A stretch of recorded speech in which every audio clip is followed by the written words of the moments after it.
മൊയിലിയന്മാർക്ക് ചിലവുള്ള ദിവസമായിരുന്നു കേട്ടോ. അപ്പോൾ രാവിലെ നേരത്തെ എണീറ്റിട്ടുണ്ടായിരുന്നു. എണീറ്റ പാടെ തന്നെ അടുക്കളയ്ക്ക് പെട്ടെന്ന് ഓടി ചെന്നു കേട്ടോ. കാരണം എന്താണെന്ന് പറഞ്ഞാൽ മാവ് ഞാൻ ആട്ടി വെച്ചിട്ടുണ്ടായിരുന്നു. അതിന് പൊങ്ങിയിട്ടുണ്ടോ എന്ന് നോക്കാൻ വേണ്ടിയിട്ടാണ് ആദ്യമായിട്ട് തന്നെ വേഗം പെട്ടെന്ന് അവിടെ എത്തിയത് കേട്ടോ. അപ്പോൾ അതാ ഞാൻ ഇതുപോലൊരു കുടുക്കയിലാണ് എന്നും മാവ് ആട്ടി വെക്കാറുള്ളത്. അതിനായിട്ട് മാത്രം ഉപയോഗിക്കുന്ന ഒരു കുടുക്കയാണ് കേട്ടോ.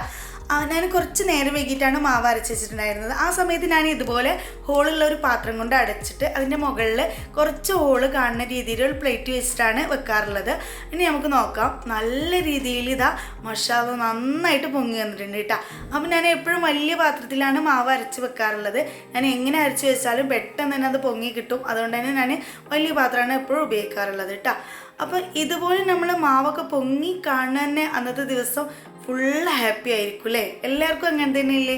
അങ്ങനെ നമുക്ക് രാവിലെ ഒരു 5:30 സമയത്ത് ഒരു കാൽച്ചായ കൊടുക്കണം കേട്ടോ. ആ സമയത്ത് നമ്മളൊരു കാൽച്ചായ ഉണ്ടാക്കിയിട്ടുണ്ടായിരുന്നു. അതിലേക്ക് നമ്മൾ കുറച്ച് പഴം പുഴുങ്ങിയതും അതുപോലെ തന്നെ റാഗി കൊണ്ട് കുറച്ച് പൂവടയും കൂടി ഉണ്ടാക്കി വെച്ചിട്ടുണ്ടായിരുന്നു കേട്ടോ. വെറും കാൽച്ചായ കൊടുത്താൽ മതി, കടിയൊന്നും കൊടുക്കേണ്ട ആവശ്യമില്ല കേട്ടോ. ഉസ്താദ്മാർക്ക് ഇന്നത് വേണം എന്നുള്ള ഒട്ടും നിർബന്ധമില്ലാത്ത ഉസ്താദ്മാരാണ് കേട്ടോ. അപ്പോൾ നമ്മളെ ഇഷ്ടത്തിന് എന്താ കൊടുക്കുന്നത് അത് അവർ റാഹത്തായി കഴിക്കും കേട്ടോ. അപ്പം നമ്മൾ ഇതേപോലെ ഉണ്ടാക്കിയിട്ടുണ്ടായിരുന്നു. രാവിലെ തന്നെ പുഴുങ്ങിയതാകുമ്പോൾ എണ്ണ ഒന്നും ഇല്ലാത്ത പലഹാരമല്ലേ എന്ന് കരുതിയിട്ടാണ് ഇങ്ങനെ ഉണ്ടാക്കിയിട്ടുള്ളത്. അതങ്ങനെ കൊടുത്തു വിട്ടതിന് ശേഷം ഇപ്പോൾ നമ്മൾ 9:30 മണിയായിട്ടുണ്ട് കേട്ടോ.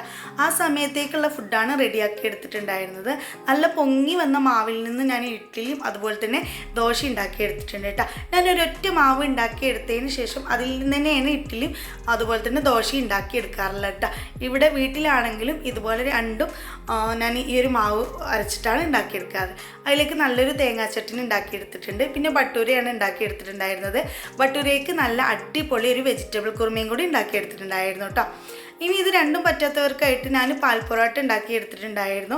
നല്ല അടിപൊളി നല്ല സോഫ്റ്റായ പാൽ പൊറോട്ടയായിരുന്നു കേട്ടോ. അതിലേക്ക് നല്ല തേങ്ങ വറുത്തരച്ചിട്ട് നല്ല ഒരു അടിപൊളി ചിക്കൻ കറിയും കൂടി ഉണ്ടാക്കി എടുത്തിട്ടുണ്ടായിരുന്നു. പിന്നെ അതിൽ നിന്ന് കുറച്ച് ചിക്കൻ എടുത്തിട്ട് ഞാനൊന്ന് ഫ്രൈ ആക്കിയിട്ടും കൂടി എടുത്ത് വെച്ചിട്ടുണ്ടായിരുന്നു കേട്ടോ.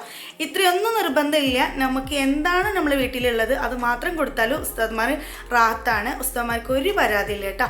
അപ്പോൾ ഇതാ ഉച്ചനേരത്ത് ഞാൻ എല്ലാം അവർ കൊടുത്തയച്ച പാത്രത്തിലേക്ക് സെറ്റാക്കിയതിന് ശേഷം മാത്രം നിങ്ങൾക്ക് ഒന്ന് ഫോട്ടോ എടുത്തിട്ടാണ് കാണിച്ചു തന്നിട്ടുണ്ടായിരുന്നത് കേട്ടോ.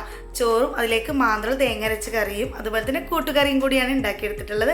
അടിപൊളിയാണ് കേട്ടോ ഈ കൂട്ടുകറി. തേങ്ങ വറുത്തൊക്കെ ഇട്ടിട്ട് അടിപൊളി ഒരു കൂട്ടുകറിയാണ്.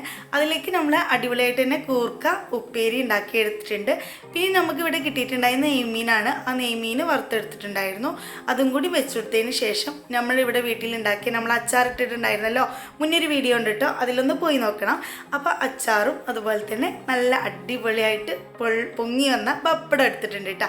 പിന്നെ അതിലേക്കൊരു പായസമാണ് കുറവുണ്ടായിരുന്നത്. ആ പായസം കൂടി ഉണ്ടാക്കിയെടുത്തിട്ടുണ്ട് കേട്ടോ.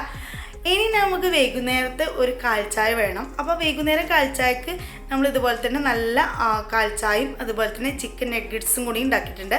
അതിൽ വെജിറ്റബിൾ നഗ്ഗറ്റ്സും കൂടി ഉണ്ട് കേട്ടോ. അതിനുശേഷം ഇനി രാത്രി നേരമാണ്. രാത്രി നേരത്തിന് നമ്മൾ അടിപൊളിയായിട്ടൊരു ലഗോണിൻ്റെ ചിക്കൻ ബിരിയാണി കൂടി ഉണ്ടാക്കി വെച്ചിട്ടുണ്ട് കേട്ടോ. ഒട്ടും നിർബന്ധമില്ല ഉസ്താദ്മാർക്ക് ഇതൊന്നും വേണമെന്നുള്ളത്. നമ്മൾ ഇഷ്ടത്തിന് എന്ത് കൊടുത്താലും അവർ റാഹത്തായി കഴിക്കും. ഒരു അഭിപ്രായ വ്യത്യാസം ഇല്ലാത്ത അടിപൊളി ഉസ്താദ്മാരാട്ടോ. അങ്ങനെ ഇന്നത്തെ ദിവസം അടിപൊളിയായിട്ട് തന്നെ തീർന്നു.